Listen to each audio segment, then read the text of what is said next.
हम तीसरा बात करते हैं एडिशन ऑफ H2।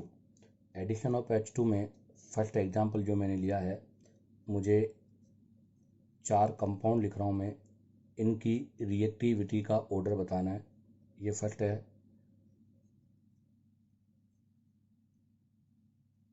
ये सेकंड है,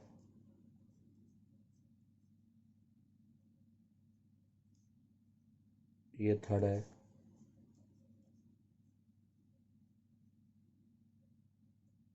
और ये फोर है।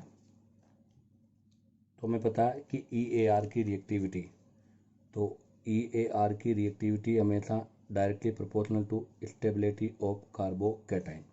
तो हमें यहाँ पर स्टेबिलिटी ऑफ कार्बोकैटाइन चेक करना है। तो आप ज़रा देखिएगा, इसके अंदर आपका जो कार्बोकैटाइन बनेगा वो 2 डिग्री होगा। इसके अंदर आपका जो कार्बोकैटाइन बनेगा वो ये होगा, और इस 2 डिग्री कार्बोकैटाइन पर इसका प्लस एम इफेक्ट होगा, अर्थात यहाँ पर ये रेजोनेंस स्टेबलाइज होगा।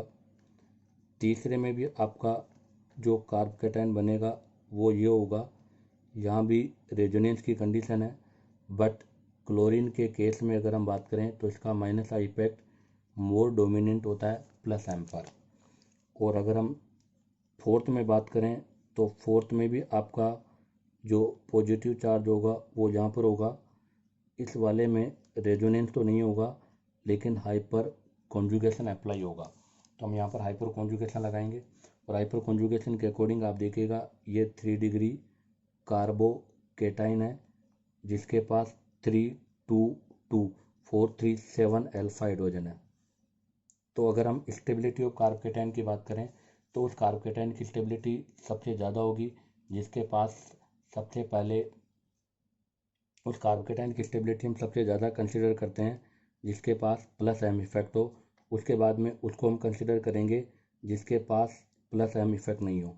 तो सबसे ज़्यादा स्टेबल हो जाएगा आपका सेकंड, और उस सेकंड के बाद में आपका जो स्टेबिलिटी आएगी वो क्लोरीन वाले में रेजोनेंस हो रहा है, लेकिन OH की कंपैरिजन में इसका प्लस एम कम है, इसलिए स्टेबिलिटी यहाँ लेस होगी। तो इसके बाद में आएगा थर्ड, उसके बाद में फोर्थ में लगेगा हाइपर कॉन्जुगेशन, और फर्स्ट में केवल आपका लगेगा इंडक्टिव इफेक्ट, क्योंकि यहाँ पर नंबर ऑफ अल्फा हाइड्रोजन 2 और 2 4 अल्फा हाइड्रोजन है, और जबकि वहाँ पर 7 अल्फा हाइड्रोजन है। तो इसकी स्टेबिलिटी ज़्यादा होगी, इसकी स्टेबिलिटी कम होगी। हाँ, यहाँ ध्यान दें, इसका भी प्लस एम है, इसका भी प्लस एम है, तो इसका प्लस एम ज़्यादा है, इसका प्लस एम लेस है, इसलिए इसको फर्स्ट रखेंगे, इसको सेकेंड नंबर पर रखेंगे।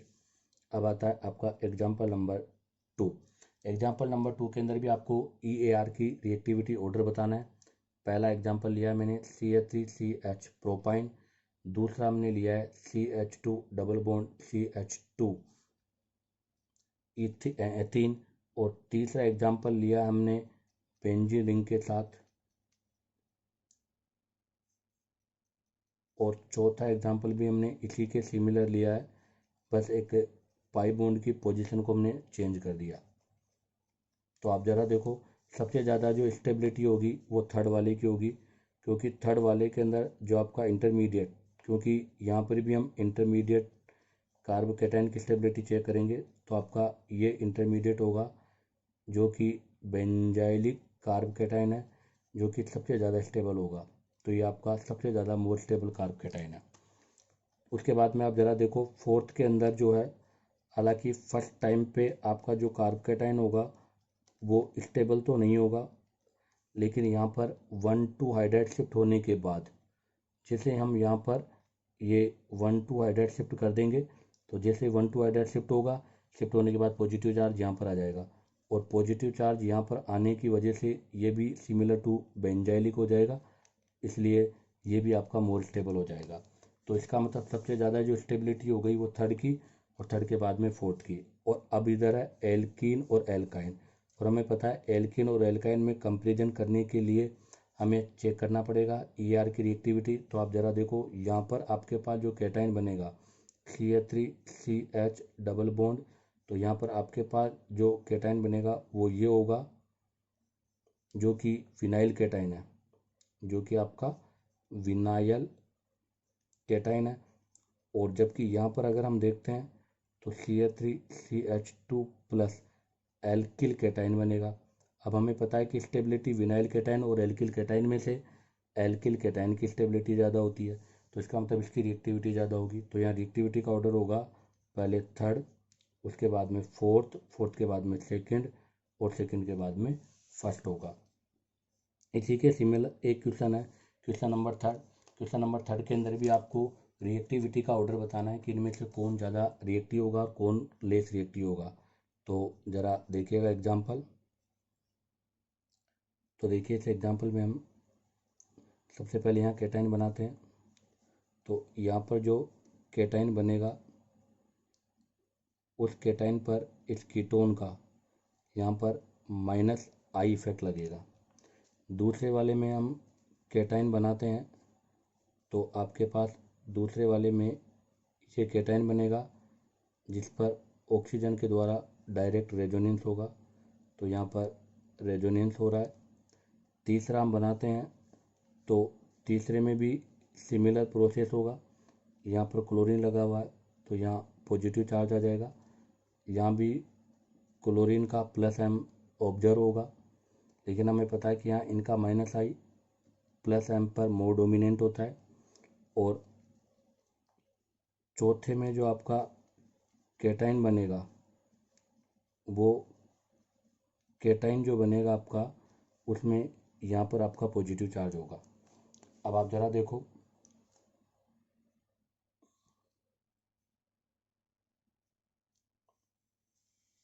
तो आप ज़रा देखिएगा इसके अंदर यहाँ पर हाइपर कॉन्जुगेशन है, जबकि यहाँ पर मेसोमेरिक इफेक्ट है।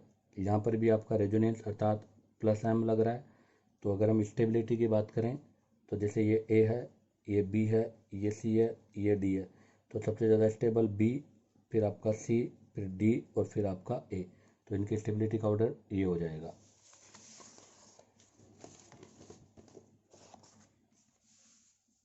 नेक्स्ट एग्जांपल लेते हैं हम क्वेश्चन नंबर 4। क्वेश्चन नंबर 4 में हमने वही EAR की रिएक्टिविटी का ऑर्डर पूछा है। तो रिएक्टिविटी का ऑर्डर हम बताते हैं। हाँ, तो आपका एग्जांपल नंबर जो 4 है इसके अंदर आपको X, Y, Z और W जो दे रखा है इनके अंदर आपको रिएक्टिविटी का ऑर्डर बताना है। तो हमें पता है कि रिएक्टिविटी एल्काइन और एल्कीन में से हमें पता है कि रिएक्टिविटी जो ऑर्डर है वो एल्कीन का इज ग्रेटर देन एल्काइन होता है। तो हम एल्कीन वाले की रिएक्टिविटी सबसे फास्ट होगी। तो आप ज़रा देखो कि R4 जो है ये वाला एल्कीन है, और अगर ये एल्कीन है तो इसकी रिएक्टिविटी सबसे फास्ट होगी।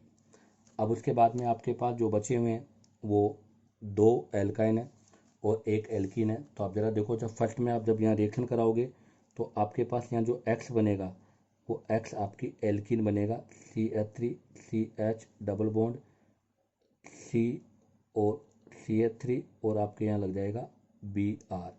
और अब आप जो अटैक करा रहे हो वो किस पर अटैक करा रहे हो, एल्कीन पे करा रहे हो। तो इसका मतलब जो सेकेंड रिएक्टिविटी आएगी वो आपके R2 की आएगी। अब आपके पास बचता है R1 और R3। इन दोनों में से हमें रिएक्टिविटी चेक करनी है कि R1 और R3 में से किसकी रिएक्टिविटी ज़्यादा होगी। तो अब आप ज़रा देखो, R1 और R3 में से जब हम कैटायन बनाएंगे तो R1 में कैटायन की स्टेबिलिटी ज़्यादा होगी बजाय R3 के। क्यों? क्योंकि R1 में जो कैटायन बनेगा उसके पास नंबर ऑफ एल्फा हाइड्रोजन ज़्यादा होंगे, जबकि इसमें number of alpha hydrogen less होंगे। नेक्स्ट हम बात करते हैं एग्जाम्पल नंबर 5। हाँ, नेक्स्ट क्वेश्चन है नंबर 5। आपको बताना है इसमें हाइड्रोजनेशन की रिएक्टिविटी। हाइड्रोजनेशन की रिएक्टिविटी हमें पता है कि हाइड्रोजनेशन की reactivity indirectly proportional to stability of alkene होता है, और स्टेबिलिटी ऑफ एल्कीन मैंने लिखा है। और हमें पता है कि स्टेबिलिटी ऑफ एल्कीन जो होता है वो डायरेक्टली प्रोपोर्शनल होता है नंबर ऑफ अल्फा हाइड्रोजन। जितने ज़्यादा अल्फा हाइड्रोजन होंगे उस एल्कीन की स्टेबिलिटी उतनी ज़्यादा होगी, और जो एल्कीन जितनी ज़्यादा स्टेबल होगी उसका हाइड्रोजनेशन उतना ही लीस्ट होगा। अब आप ज़रा देखिएगा, फर्स्ट के अंदर आपने 2 R लगाएं तो उसके बाद नंबर ऑफ एल्फा हाइड्रोजन की अगर हम बात करें तो 3 और 3 कितने, टोटल 6 एल्फा हाइड्रोजन है। सेकेंड वाले में भी टोटल 6 एल्फा हाइड्रोजन है, थर्ड वाले में 9 एल्फा हाइड्रोजन है, और इस वाले में आपके पास 12 एल्फा हाइड्रोजन है। तो अगर हम स्टेबिलिटी की बात करें तो हमें पता है कि स्टेबिलिटी ऑफ एल्कीन अगर हम देखें तो डी सी होगा। अब ए और बी में से हमें डिसाइड करना है कि किसकी स्टेबिलिटी ज़्यादा होगी, किसकी स्टेबिलिटी कम होगी। तो आप ज़रा देखिएगा, बी में ए की कार्बन पर 2 अल्काइल ग्रुप है, इसलिए बी वाले की स्टेबिलिटी ए से ज़्यादा होगी। ऐसा क्यों? क्योंकि बी वाले में आप देखिएगा, जब हम कार्बोकेटाइन बनाएंगे तो यहाँ पर कार्बोकेटाइन ये बनेगा, और जब हम ए वाले में कार्बोकेटाइन बनाएंगे तो ए वाले का जो कार्बोकेटाइन बनेगा वो ये बनेगा। अब आप देखो, जब आपने बी में कार्बोकेटाइन बनाया तो ये बना है, और जब ए में कार्बोकेटाइन बना तो ये बना है। तो अब देखो, बी में जो कार्बोकेटाइन बना उसमें 3 और 3 6 अल्फा हाइड्रोजन मिलेंगे कैटाइन को, जबकि इस ए वाले में इस कार्बोकेटाइन को केवल एक ही आर के 3 अल्फा हाइड्रोजन मिलेंगे। इसका मतलब ये इंटरमीडिएट आपका मोर स्टेबल होगा और ये इंटरमीडिएट आपका लेस स्टेबल होगा। इसलिए रिएक्टिविटी ऑफ एल्कीन DCBA होगी। अब हमें पता है कि स्टेबिलिटी ऑफ एल्कीन ऐसे होगी, तो इसके जो हाइड्रोजिनेशन का ऑर्डर है वो इसका जस्ट अपोजिट हो जाएगा। इसलिए हाइड्रोजिनेशन के ऑर्डर में डी सबसे लेस होगा, फिर सी होगा, फिर बी होगा और सबसे ज़्यादा ए होगा। इसी के साथ इसके क्वेश्चन कंप्लीट होते हैं। हेलो स्टूडेंट, अब हम fourth part addition of H2 अर्थात हाइड्रेशन के कुछ एग्जांपल्स लेने जा रहे हैं। तो सबसे पहला एग्जांपल देखिएगा आप लोग, इसके ऊपर हमें H2 वाटर का एडिशन कराना है, और ये आपके MKW मार्कोनी रूल का फॉलो होगा, जिसके अंदर इंटरमीडिएट कार्बोकेटाइन हमें बनाना है। तो मैं इसके अंदर सबसे पहले इंटरमीडिएट कार्बोकेटाइन बना देता हूँ। तो ये आपका इंटरमीडिएट कार्बोकेटाइन बन गया, 2 डिग्री है, लेकिन इसके नेक्स्ट कार्बन 3 डिग्री होने की वजह से यहाँ पर 1,2 हाइड्राइड शिफ्ट होगा। जैसे हम यहाँ पर 1,2 हाइड्राइड शिफ्ट करेंगे तो 1,2 हाइड्राइड शिफ्ट होने से आपके पास ये 3 डिग्री कार्बोकेटाइन बन जाएगा, और 3 डिग्री कार्बोकेटाइन की स्टेबिलिटी ज़्यादा होती है, तो इसके ऊपर आपका एडिशन ऑफ वाटर हो जाएगा। तो 3 डिग्री कार्बोकेटाइन पर हम वाटर का एडिशन करेंगे, और इसके फलस्वरूप आपके यहाँ पर आपका 3 डिग्री एल्कोहल का फॉर्मेशन हो जाएगा। अब आता है एग्जाम्पल नंबर 2, इस पर हमें एडिशन करवाना है। तो सबसे पहले हम कार्बोकेटाइन का फॉर्मेशन करेंगे। वही पहले की तरह कार्बोकेटाइन का फॉर्मेशन ये होगा, 5 मेंबर रिंग के नेक्स्ट कार्बन पर पॉजिटिव चार्ज है, तो यहाँ से रिंग एक्सपेंशन होगा। आपकी 5 मेंबर रिंग जो है वो 6 मेंबर रिंग में कन्वर्ट हो जाएगी। तो ये मैंने 6 मेंबर रिंग में कन्वर्ट करके पॉजिटिव लगा दिया। उसके बाद में आप ज़रा देखो कि जिस कार्बन पे पॉजिटिव लगा वो 2 डिग्री है, उसके नेक्स्ट कार्बन 3 डिग्री है, तो यहाँ से आपके पास 1,2 हाइड्राइड शिफ्ट कर देंगे। तो जैसे मैं यहाँ पर 1,2 हाइड्राइड शिफ्ट करूँगा, आपके पास पॉजिटिव चार्ज जो है वो 2 डिग्री से 3 डिग्री में कन्वर्ट हो जाएगा, जिसकी स्टेबिलिटी ज़्यादा है। अब इस पर आपका एडिशन ऑफ वाटर हो जाएगा, तो हम यहाँ पर एडिशन ऑफ वाटर कर देंगे, तो आपका जो प्रोडक्ट है वो आपका प्रोडक्ट ये बन जाएगा। अब आता है नेक्स्ट एग्जांपल, इसके ऊपर हमें एडिशन करवाना है। सबसे पहला जो एडिशन आपको करवाना है वो कराना है D+ और D2O का। तो अब हमें देखें कि इस एडिशन के अंदर वही सबसे पहले हम यहाँ पर कार्बोकेटाइन फॉर्मेशन करेंगे। तो यहाँ पर जो सबसे पहले कार्बोकेटाइन फॉर्मेशन होगा वो आपका कार्बोकेटाइन जो फॉर्मेशन होगा वो ये होगा, जो कि 2 डिग्री है। ये स्टेबल नहीं है, इसलिए यहाँ पर रीअरेंजमेंट हो जाएगा। तो यहाँ से 1,2 हाइड्राइड शिफ्ट हो जाएगा। जैसे हम 1,2 हाइड्राइड शिफ्ट करते हैं, तो 1,2 हाइड्राइड शिफ्ट होते ही आपका जो नेक्स्ट इंटरमीडिएट है वो आपका स्टेबल हो जाएगा, और आपके पास ये पॉजिटिव चार्ज लग जाएगा, जो कि आपके यहाँ पर हुआ है, जो कि ये 3 डिग्री कार्बोकेटाइन बन गया, जो कि स्टेबल है। अब आप ध्यान दें कि हमें यहाँ पर अलग अलग रिएक्टेंट यूज करना पड़ेगा। तो आप ध्यान दें कि यहाँ पर जो आपने सबसे पहले यहाँ पर जो आपने ये इलेक्ट्रोफाइल लिया है, ये इलेक्ट्रोफाइल इस वाले कार्बन पर अटैक कर रहा है। ये इलेक्ट्रोफाइल इस कार्बन पर अटैक कर रहा है, इस वजह से यहाँ पर आपके पास ये इलेक्ट्रोफाइल ऐड हो गया और 2 डिग्री कार्बोकेटाइन बन गया।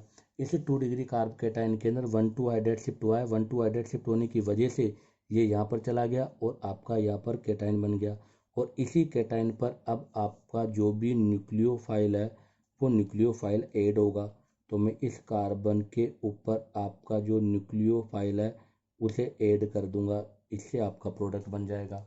अब हमारे क्वेश्चन की जो कंडीशन है वो अलग अलग है। पहले में D+ D2O है, तो आपको पता है D+ तो क्या होगा, इलेक्ट्रोफाइल होगा, और DO में OD- न्यूक्लियोफाइल होगा। अब हमें इसका प्रोडक्ट निकालना है, तो हमें पता है इसके प्रोडक्ट में जो बाहर वाले कार्बन है उस पर तो इलेक्ट्रोफाइल लगेगा और इस वाले कार्बन पर आपका न्यूक्लियोफाइल लगेगा। ऐसे ही इसमें देखो सेकंड एग्जांपल मैंने जो लिया है वो लिया है D+H2O। तो अब आप देखो D+ तो यहाँ पर इलेक्ट्रोफाइल है, H2 में OH न्यूक्लियोफाइल है। अब मैं यहाँ पर जो प्रोडक्ट बनाऊंगा उस प्रोडक्ट में आप देखिएगा बाहर वाले पर तो इलेक्ट्रोफाइल D लग जाएगा और इस 3 डिग्री वाले कार्बन पर न्यूक्लियोफाइल OH लग जाएगा। ऐसे ही आपका तीसरा एग्जाम्पल देखिएगा। तीसरे एग्जाम्पल में मैंने H+ और D2O लिया है। तो H+ तो यहाँ पर इलेक्ट्रोफाइल है और यहाँ पर OD न्यूक्लियोफाइल है। जब आप रिएक्शन कराओगे तो ज़रा देखो बाहर वाले कार्बन पर तो आपका इलेक्ट्रोफाइल H लग जाएगा और इस 3 डिग्री वाले कार्बन पर आपका न्यूक्लियोफाइल OD लग जाएगा। इस तरह से हम इसके प्रोडक्ट का फॉर्मेशन कर देंगे। नेक्स्ट एग्जाम्पल आपका आता है 7 नंबर एग्जाम्पल। 7 नंबर जो एग्जाम्पल है सिंपल एग्जाम्पल है। आपको इस पर वही addition of H2O in acid medium में करवाना है। तो यहाँ पर भी आप देखो ये आपका कैटायन बनेगा 3 डिग्री जो कि स्टेबल है। अब इस पर आप एडिशन करा दोगे तो आपका ये एल्कोहल का फॉर्मेशन हो जाएगा। अब उसके बाद में आपका आता है एग्जाम्पल नंबर 8। एग्जाम्पल नंबर 8 भी आपका सिंपल एग्जाम्पल है। एग्जाम्पल नंबर 8 में था PH डबल बॉन्ड CH और सिंगल बॉन्ड CH3। इस पर भी आपको एडिशन ऑफ H2H+ करवाना है। तो यहाँ पर भी हम कैटायन बनाएंगे। तो देखो यहाँ पर 2 कैटायन की पॉसिबिलिटीज है। एक कैटायन ये बनेगा आपका और एक कैटायन आपका ये बनेगा। हालांकि दोनों कैटायन ही 2 डिग्री है, डिग्री में कोई डिफरेंस नहीं है। ये भी 2 डिग्री है, ये भी 2 डिग्री है, बट यहाँ पर ये रिंग के साथ है अर्थात ये आपका बेंजाइलिक कार्बोकेटाइन है और बेंजाइलिक कार्बोकेटाइन है तो यहाँ पर रेजोनेंस है और रेजोनेंस की वजह से ये मोर स्टेबल होगा। तो इससे बनने वाला प्रोडक्ट मेजर होगा और सेकंड वाले से माइनर होगा। तो इससे माइनर प्रोडक्ट बनेगा, इससे मेजर प्रोडक्ट बनेगा। तो यहाँ पर हम एडिशन ऑफ वाटर करा देंगे तो यहाँ से जो आपका एल्कोहल बनेगा वो आपका मेजर होगा। तो यहाँ पर जो मेजर प्रोडक्ट बनेगा वो आपका ये हो जाएगा। ऐसे ही हम एग्जाम्पल नंबर 9 लेते हैं। एग्जाम्पल नंबर जो 9 है उसमें भी हम ये एग्जाम्पल नंबर 9 है, इस पर हमें एडिशन कराना है D2O और D+। तो थोड़ा सा डिफरेंस है। सबसे पहले यहाँ पर आपका इलेक्ट्रोफाइल है ये अटैक करेगा। तो ज़रा आप देखिएगा कि यहाँ पर जो कार्ब कैटायन बनेगा वो ये, तो इसके ऊपर इलेक्ट्रोफाइल D लग जाएगा। अब यहाँ पर हम एडिशन कराएंगे D2O का। D2O में आपका DO जो माइनस है ये न्यूक्लियोफाइल की तरफ बिहेव करेगा। तो आपके पास यहाँ जो प्रोडक्ट बनेगा वो ये हो जाएगा OD। तो इस तरह से आपका ये न्यूक्लियोफाइल बन जाएगा। इसमें एग्जाम्पल नंबर आता है 10। तो अब हम एग्जाम्पल नंबर 10 की बात करते हैं। एग्जाम्पल नंबर जो 10 है वो थोड़ा सा सिंपल सा एग्जाम्पल ही है। तो आप ज़रा देखो इस पर एडिशन कराना है मुझे H2OH+ का। तो सबसे पहले हम यहाँ पर कैटायन बनाएंगे। तो आप देखिएगा कैटायन हम 2 टाइप के कैटायन बना सकते हैं। एक पॉजिटिव चार्ज यहाँ लगा देंगे और एक बार पॉजिटिव चार्ज हम यहाँ लगा देंगे। और ये एक ऐसा एग्जाम्पल है सिंपल होने के बाद भी बच्चों से गलती हो जाती है। उसका रीज़न क्या है? क्योंकि बच्चा क्या करता है कि इस पर यहाँ पॉजिटिव चार्ज लगाता है, इस 5 मेंबर रिंग को 6 मेंबर रिंग में कन्वर्ट कर देता है। या उसके दिमाग में बात आ जाती है कि रिंग के ऊपर पॉजिटिव चार्ज है तो वो इसका रिंग प्रोटेक्शन करके इसको 3 मेंबर रिंग में चेंज करने की कोशिश करता है। जबकि हमें पता है कि रिंग कॉन्ट्रैक्शन केवल 4 से 3 में होता है और रिंग एक्सपेंशन में कंडीशन है कि पॉजिटिव चार्ज रिंग के बाहर नेक्स्ट कार्बन पर होना पॉसिबल है। तो यहाँ पर ये पॉजिटिव चार्ज यहाँ नहीं है तो ये रिंग एक्सपेंशन की कंडीशन नहीं है, इसलिए यहाँ पर रिंग एक्सपेंशन ना होकर डायरेक्ट प्रोडक्ट बन जाएगा। तो आपके पास ये 3 डिग्री कार्ब कैटायन है जो कि स्टेबल है, ये 2 डिग्री है जो कि लेस स्टेबल है। तो ऐसी कंडीशन पे यहाँ पर आपका जो प्रोडक्ट है वो आपका ये बन जाएगा। और हालांकि अगर यहाँ पर रिंग एक्सपेंशन वाला प्रोडक्ट दिया है तो हम वो प्रोडक्ट भी बना सकते हैं, वो भी पॉसिबल है। नेक्स्ट एग्जांपल लेते हैं हम 11 नंबर एग्जांपल। ये बहुत ही बेटर एग्जांपल है और इसमें भी मोस्टली बच्चे गलती कर देते हैं। गलती इसलिए कर देते हैं क्योंकि वो कॉन्सेप्ट पे ध्यान नहीं देते। तो ज़रा देखो जब यहाँ पर हम कार्ब कैटायन बनाएंगे तो आपके पास ये कार्ब कैटायन बनेगा। अब बच्चे के दिमाग में बात रहती है कि रिंग के बाहर पॉजिटिव चार्ज तो रिंग एक्सपेंशन होगा और वो बच्चा यहाँ पर रिंग एक्सपेंशन कर देता है, जबकि यहाँ पर रिंग एक्सपेंशन नहीं होगा। क्योंकि हमने पिछले वीडियो में बता दिया था कि यहाँ पर कौन सा रेजोनेंस होता है, डांसिंग रेजोनेंस। ये बेंट ऑर्बिटल की वजह से डांसिंग रेजोनेंस है और डांसिंग रेजोनेंस की वजह से मोर स्टेबल है और मोर स्टेबल है तो इसका मतलब यहाँ पर ये रिंग एक्सपेंशन न होकर आपका OH ग्रुप यहीं लग जाएगा और ये आपका मोल स्टेबल प्रोडक्ट भी फॉर्मेड हो जाएगा। नेक्स्ट क्वेश्चन आपका है कि आपको 1 ब्यूटीन को 1 ब्यूटेनॉल में कन्वर्ट करने वाला बेस्ट रिएजेंट बताना है। तो जैसे मैंने पहला रिएजेंट लिखा है H2OH+, दूसरा रिएजेंट हमने लिखा ऑक्सी मर्क्यूरेशन डीमर्क्यूरेशन, तीसरा हमने लिखा है HBO हाइड्रोबोरेशन ऑक्सीडेशन और चौथा हमने लिखा है ओल।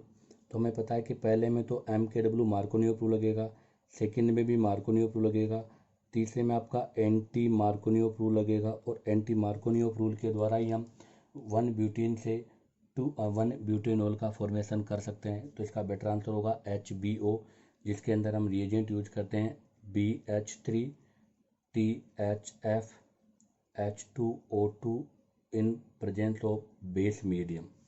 नेक्स्ट एग्जांपल आता है नंबर 13। नेक्स्ट जो क्वेश्चन है वो है कि आपके पास ये आइसोब्यूटीन है, इस पर एक बार H2OH से रिएक्शन कराना है, एक बार बोरेन के साथ रिएक्शन कराना है, आपके प्रोडक्ट X और Y बनेगा। आपको बताना है relation between X and Y, X और Y के बीच में जो रिलेशन है वो, और इनके बीच में जो हम डिफरेंशियल कर सकते हैं वो डिफरेंशियल कैसे करना है। तो हमें पता है कि H2OEAR में तो रूल जो लगेगा वो होगा मार्कोनियोव रूल, और इस वाले में लगेगा एंटी मार्कोनियोव रूल लगेगा। तो एक में तो आपके मार्कोनियोव रूल का फॉलो होगा, जबकि एक के अंदर आपके एंटी मार्कोनियोव रूल का फॉलो होगा। तो एक में आपके मार्कोनियो प्रूल लगेगा, एक में आपका एंटी मार्कोनियो प्रूल फॉलो होगा। तो जिसमें मार्कोनियो प्रूल लगेगा उसके अंदर, तो अर्थात हम बोलेंगे कि यहाँ पर जो X बनेगा वो इसके अंदर तो आपका 3 डिग्री एल्कोहल बनेगा। तो यहाँ पर फर्स्ट तो बन रहा है 3 डिग्री एल्कोहल, जबकि Y जो बनेगा इसमें एंटी मार्कोनियो प्रूल लगेगा, इसलिए यहाँ पर 3 डिग्री एल्कोहल न लगकर यहाँ पर बनेगा 1 डिग्री एल्कोहल। तो यहाँ पर हम 1 डिग्री एल्कोहल बनाएंगे। तो अब आपको पता है 1 डिग्री और 3 डिग्री अल्कोहल के अंदर जो रिलेशनशिप है वो है पोजीशन आइसोमर्स। दोनों के बीच में रिलेशनशिप है पोजीशन आइसोमर्स। और मैं पूछूं कि इन दोनों के बीच में डिफरेंशियल किस मेथड से किया जाता है, तो इन दोनों में डिफरेंशियल करने के लिए हम लुकास रिएजेंट को यूज करते हैं। तो इनमें जो डिफरेंस किया जाएगा वो किया जाता है लुकास रिएजेंट। क्या होता है लुकास रिएजेंट?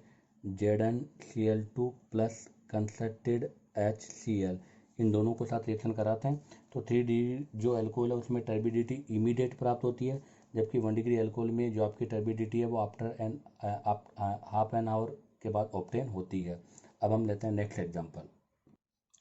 जो नेक्स्ट एग्जांपल है उसमें यह है, इस पर हमें addition of water different method में कराना है।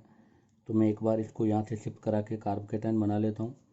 तो आप जरा देखो, जब इसको शिफ्ट करके हम कार्बोकेटाइन बनाएंगे तो आपका ये कार्बोकेटाइन बन जाएगा।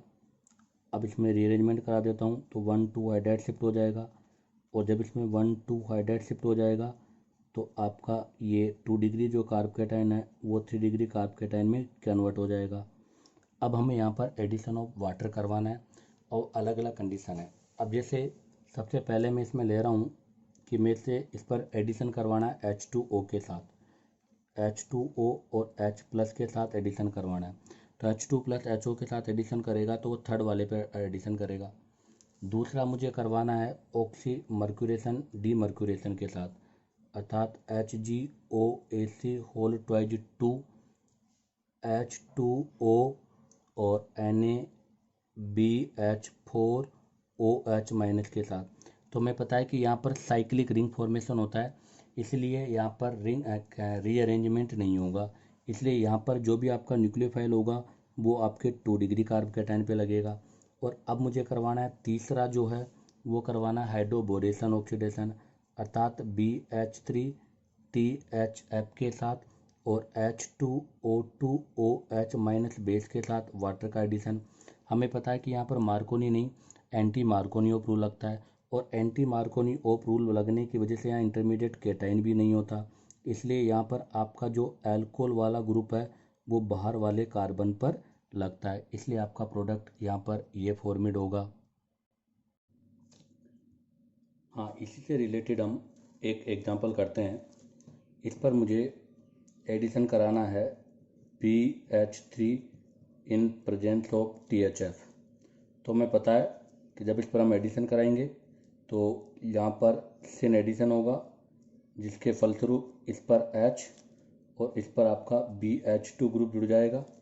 और जब इसका हम H2O2 हाइड्रोजन पेरोक्साइड के साथ बेस मीडियम में रिडक्शन कराएंगे ऑक्सीडेशन, तो यहाँ से ये ग्रुप रिप्लेस हो जाएगा और यहाँ पर तो H हो जाएगा और यहाँ पर OH हो जाएगा। अब आप देखो, ये इसकी एक मैंने जनरल रिएक्शन लिखी है।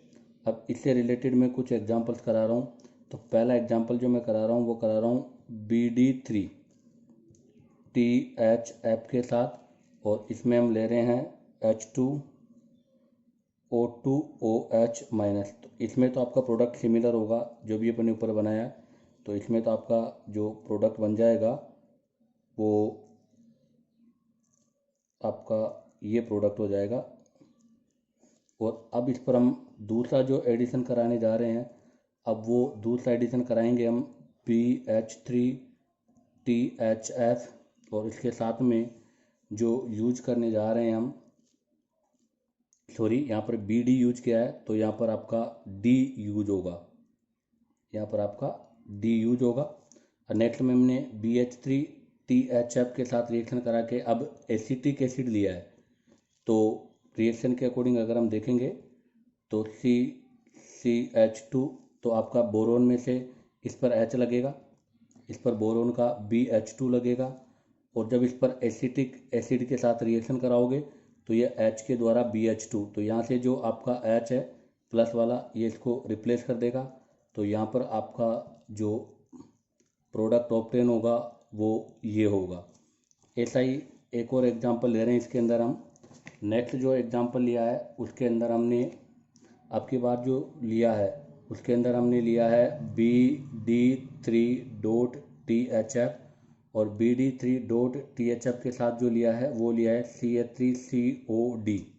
तो इसके अंदर हम देखेंगे तो आप ज़रा देखो CH2, तो यहाँ पर क्या लगेगा D, और यहाँ पर क्या लगेगा BD2। अब हम एसिड लेंगे तो एसिड का H प्लस इसको रिप्लेस कर देगा यहाँ से, तो यहाँ पर भी आपका जो प्रोडक्ट है वो एल्केन बन जाएगा। तो आप देखो यहाँ CH2 हो तो यहाँ भी D लग जाएगा और यहाँ पर भी आपका D लग जाएगा, क्योंकि CH3 के पास आपकी बार D है, H नहीं है, तो यहाँ से हम D को ऐड करेंगे। ऐसे ही एक और एग्जांपल देखिएगा, ये लास्ट एग्जांपल है। अब की बार जो हम ले रहे हैं वो BH3.THF, और BH3.THF के साथ जो लिया है उसमें लिया है CH3COD। तो जब BH3 के साथ रिएक्शन कराओगे तो पहले स्टेप में तो आपके पास ये होगा, तो यहाँ तो लग जाएगा BH2 और यहाँ लग जाएगा H, और अपने CH3D लिया है तो ये D प्लस इसको रिप्लेस कर देगा और वही प्रोडक्ट आपका एल्केन हो जाएगा, जिसमें यहाँ पर D लग जाएगा और यहाँ पर H लग जाएगा। इसी के साथ ये हाइड्रेशन के क्वेश्चन कंप्लीट होते हैं।